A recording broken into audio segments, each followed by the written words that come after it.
we're going to be talking about educating for the future, which is clearly something that really speaks to the people here happily. And it is what I spend sort of all day, every day thinking about is what are the supports? What are the shifts? What needs to happen to get us where we need to go? So as we're thinking about that, I like to start by thinking about where it is we want to go. Before we even get to how we get there, I think it's important to know where we want to be.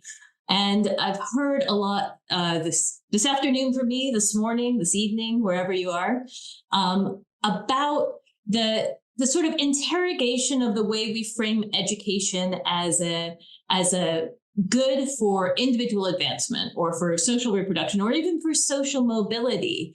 And, we often talk about education for the future, and often that kind of gets pointed into an individual's future by themselves.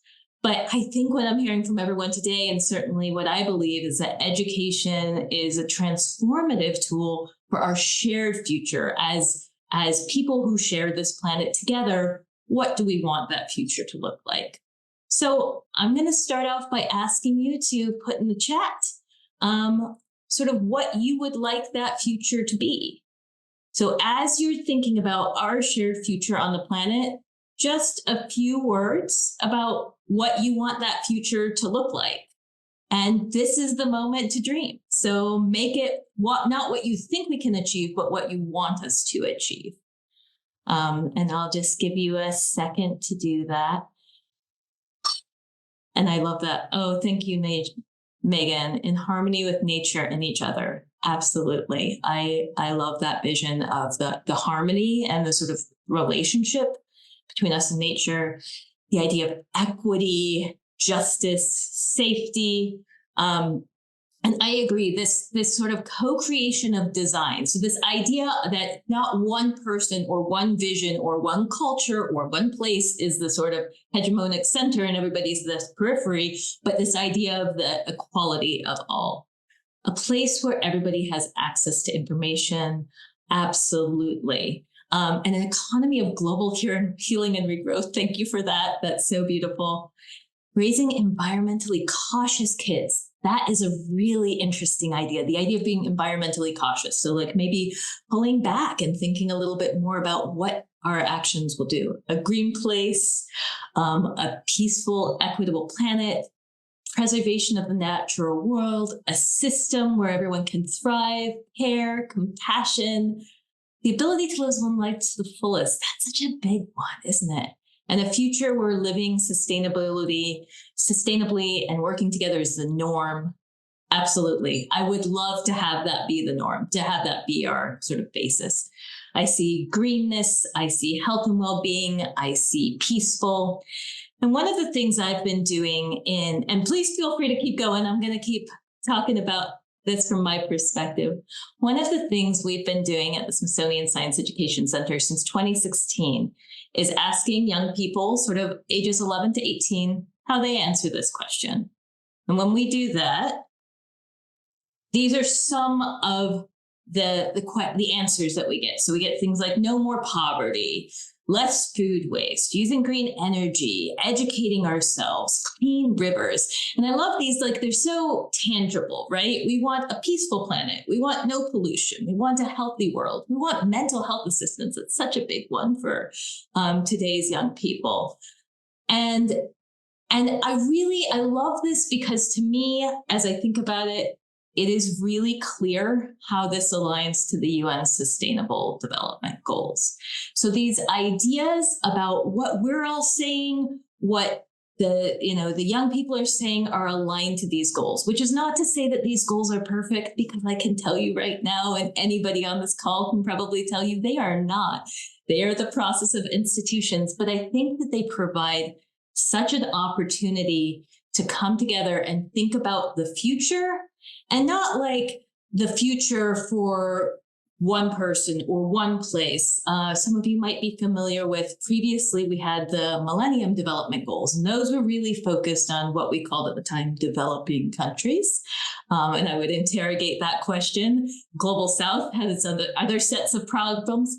But what I really love about the Sustainable Development Goals is that they are really for everyone. They recognize that there is not a country or a people on this planet that doesn't, need to grow in some way. And when I say grow, I don't mean economic growth, I mean change. And find a better way of creating balance and creating a future that, we want to work together as a planet. So this kind of work, how do we use these goals? How do we work towards this future is what inspires me and my work. So I then say, okay, this is the future we want. What are the roles that we can take to be part of that future? One of the first things I think about is young people. And I think that's one of the reasons we're all here today. So you guys might be very well aware that young people are 1/3 of the global population. But I think even more important than their percentage of the population is recognizing that today's young people have the most to lose or gain from the choices made today about the future. And that is just a fact. And it is a fact that it's not taken into account nearly enough when we're making decisions about the future, when we're assigning power to who makes those decisions. And so I think that trying to help sort of support the role of young people in this decision making is really, really critical. So I want to stop and think with you all. And I love that you keep putting things in the chat. Thank you all for participating. But so when we just talk about this shared future, what's the role of education in creating that shared future? Because I know you're here thinking about education, and there's one thing to say, here's where we want to go, but how is education part of the process of getting there?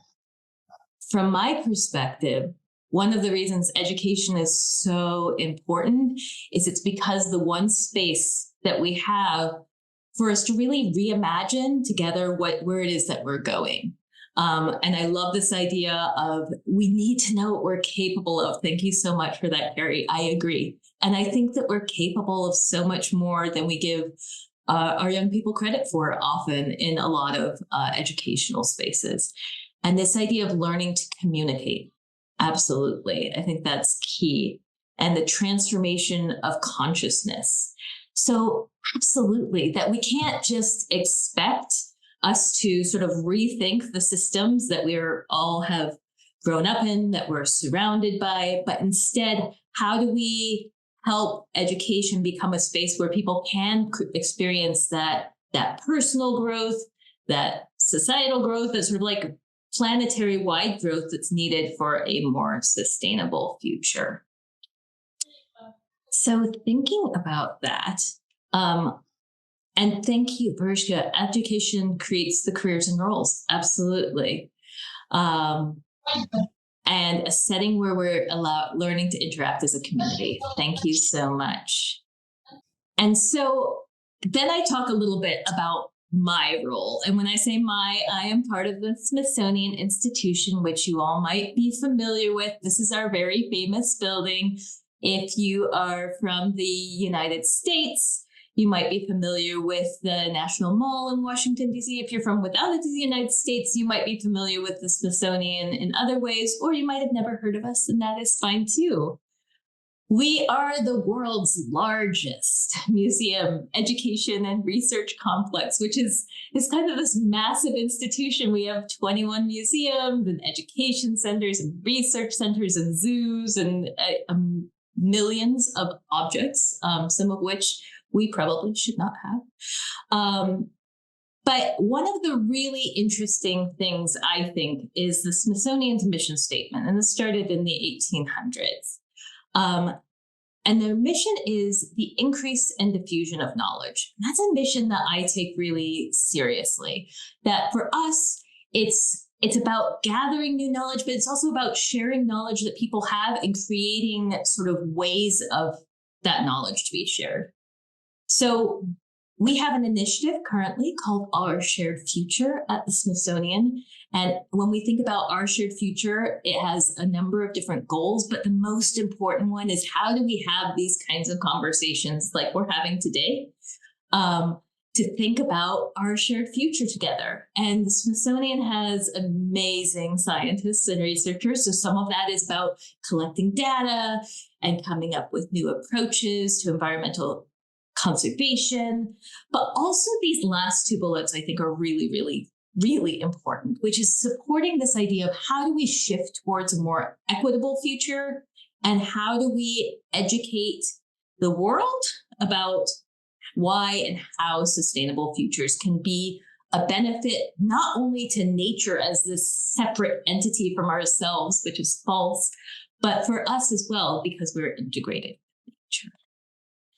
So I work for the Smithsonian Science Education Center, and I was so pleased to start hearing about STEM futures and what we do with that and climate resilience. And I could talk about that all day. So I will talk about it a little bit, and we can also talk about it later if we need to.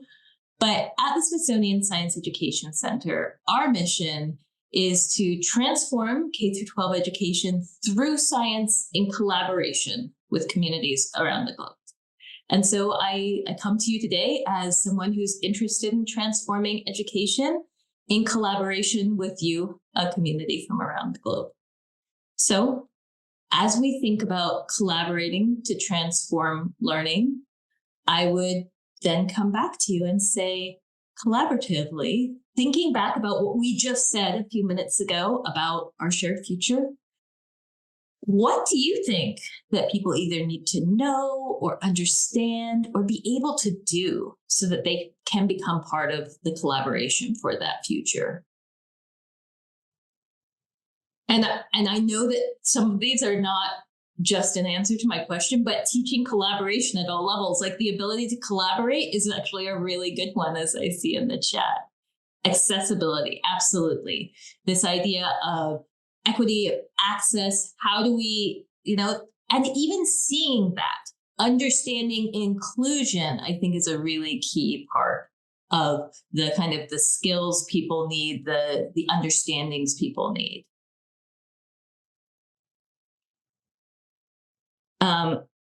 Collaboration and inclusion rather than competition, which is such an important rethinking and like really, really hard. Technology skills, absolutely. Communication skills. Oh, Julie, focus on common discoveries. That's the idea of collaboration for discovery. Reciprocity, I love that. Education in a common language, or education in a language that speaks to you, right? Science, knowledge of the planet, that's important. There is knowledge that is needed, right? And we build on the knowledge of others. And we ourselves are knowledge holders as well. So as we've been doing this, and I thank you so much to be able to do, Tracy. So we kind of narrow it down in these ways. And we have some other ideas as well. We think about scientific literacy, but in terms of sustainability, we often think of these four ideas. One, this idea of like, how do we help young people get to the point that they feel like their actions have purpose and have meaning? How do we help them figure out how to take action and believe that their actions are important? Then this idea of reflection and open-mindedness. And I think this is a thing that I've heard a lot already during these sessions, is we need to understand the different perspectives and the different contexts for knowledge and respect those different perspectives and contexts for knowledge. Understanding relationships, this idea of, collaboration, but connections between systems, between places, people, nature, time, so historical connections and relationships. And then I always like to finish with equity and justice, because as we've already said this morning, if we don't honor sort of the intrinsic value of each living thing and identity in the world around us, there is no sort of transformative, sustained future. And so we think together, as we develop these mind steps, we start to move towards a more sustainable future. So part of my work is to think about as we're moving towards this future, as we're moving towards these kinds of goals, what does that mean? To go back to what we've just been discussing, what does that mean in a classroom? What does that mean in terms of supports? What does that mean in terms of the template that we've been talking about? And this is coming out of a really interesting conversation, because we have a lot of educational research, and it falls into a lot of different categories. So we have things like inquiry-based science and civic engagement and place-based education and global citizenship education, education for sustainable development, socio-scientific issues. These are all sort of like strands of educational research focused on how do we help young people transform learning experiences so that they can then become part of taking action for the future. And I'm sure if any of you have ever taught about systems thinking, one of the things that's really interesting is where we draw boundaries. So often we say, oh, this system is over here, and this system is over here. Now, of course, those systems are not in actuality in separate places. They are all part of one big, larger system, but we draw boundaries to kind of understand them better. But I think really often where we find the points of innovation, where we find the points of transformation, is when we take systems that we've been thinking about separately and pull them together into exactly what Julie's saying in the chat, how we blend the perspectives of these different ideas. And that is exactly what we've been endeavoring to do. So pulling together the ideas, the common threads that start to appear as you pull these different thought areas, and you start to see kind of common themes emerge about what it means to educate for a sustainable future. And as we did this, we created something called the Global Goals Action Progression. So using all this knowledge and in consultation with many people, this is sort of what we've used to develop to guide us. And of course, this is a waypoint, as all knowledge is, right? This is a place where we can stop and think, what is useful about this, and what can change and move us forward.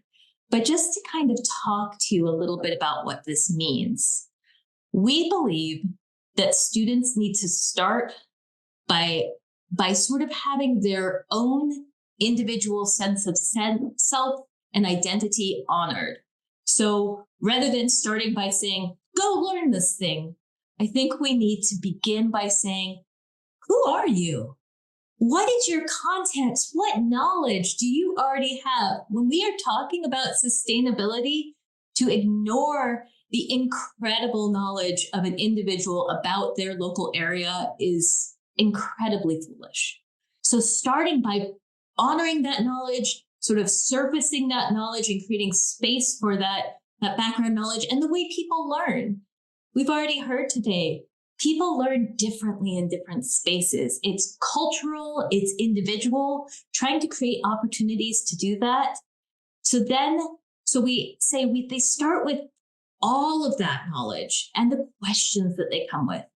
And they discover that knowledge, and then they start to investigate. So starting by thinking, what do we want to know, and how can we find out? And there's a really important aspect of this, which is as we start to investigate, there are a lot of different ways we can investigate and learn about the world. So some of these are I'm coming from the Smithsonian Science Education Center. There are a lot of Western scientific approaches that can be really helpful, but they are not the only approaches that can be helpful. So absolutely, our observations and our experiments and our modeling. And then we can also think about social science investigations. How do we use a participatory action research approach and talk to people in our community, go out, collect oral histories, talk to elders, talk to a broad view, not just the people that we see every day, but a broader view of the people around us to see what they want, how we do this. And then finally, also there are so many traditional sources of knowledge. And I think that we've heard today how valuable those can be in finding a sustainable future. There's knowledge handed down for generations. There's knowledge that's still being created in a more sort of indigenous science approach where we're really focused on relationships. So allowing space for those investigations as well. Then taking that knowledge and saying, okay, what does it mean through critical reasoning? How do we understand it in a system through systemic understanding? How do we pull it together and assign value to it through synthesizing? What are the important things for us in our local space? And then taking action on it. So that is sort of the thing that is guiding us and our work at this point in time.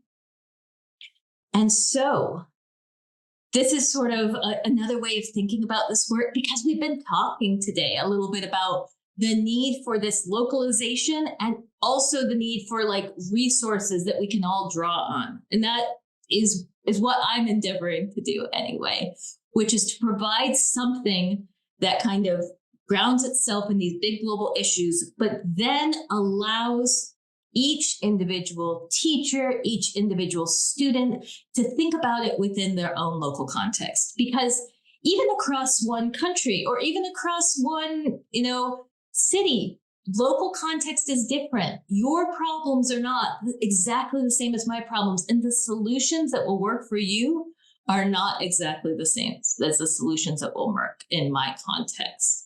So thinking about our local knowledge, doing local investigations, making local decisions, taking local actions, but then understanding how those local actions contribute to sort of global well-being.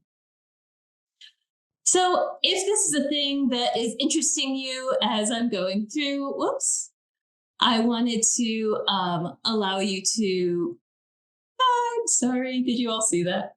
I wrote a book about it, so I'm going to throw it in the chat in case it's helpful to you. And it's free. You can just download it. It's called From Ideas to Actions. And it sort of details the process of getting to that global goals action progression, of getting to those sustainability mindsets. And based on that process, based on those ideas, we have currently developed 9, soon to be 10 in February, guides on topics, on these big global topics that we've been thinking about. And what we do is we develop these guides is we go out and we talk to people around the world. We talk to researchers and scientists, trying really hard to not just talk to scientists within our own little context, but like really seeking out people from around the world. And we have a variety of topics, and they allow you to take these things and then customize them to your local space. They're designed for ages 11 to 18. Currently, they are all in English and Spanish, but they are translated into some other languages as well. We have some French, we have some Arabic, we have some other ones.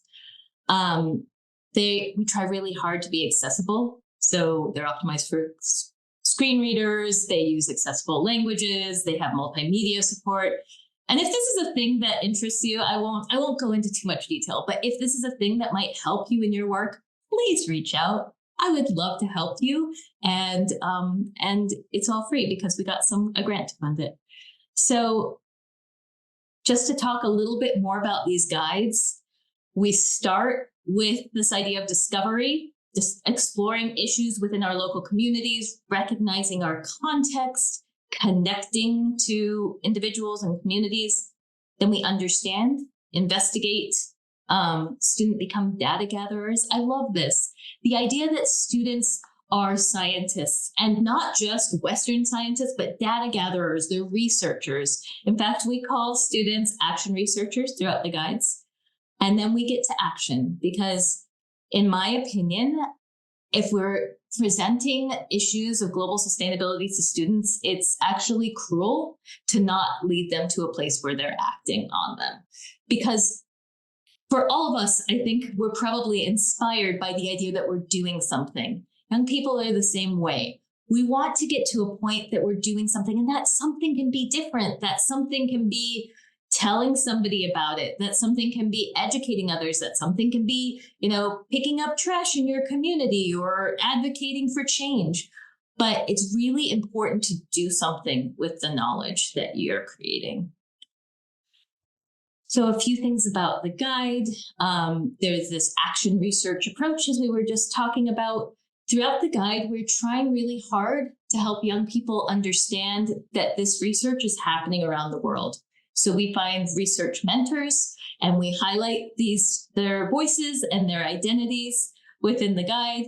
We try really hard to center student identities and knowledge, and then we integrate some inclusion. So just very quickly thinking through this. So our action research approach, as I said, we're using a variety of disciplines and recognizing multiple ways of knowing, but we're really trying to think about it through different perspectives. And we use 4 perspectives in our guides. 3 of them will definitely be familiar to you if you're a student of sustainability, environmental, social, and economic. And we've added a 4th, which is ethical, because I think for students, thinking about ethics as separate, even though I think you can think about them as integrated within each of these, thinking about ethics as separate really helps them think about what is right, what is fair, and that's a critical part of sustainability.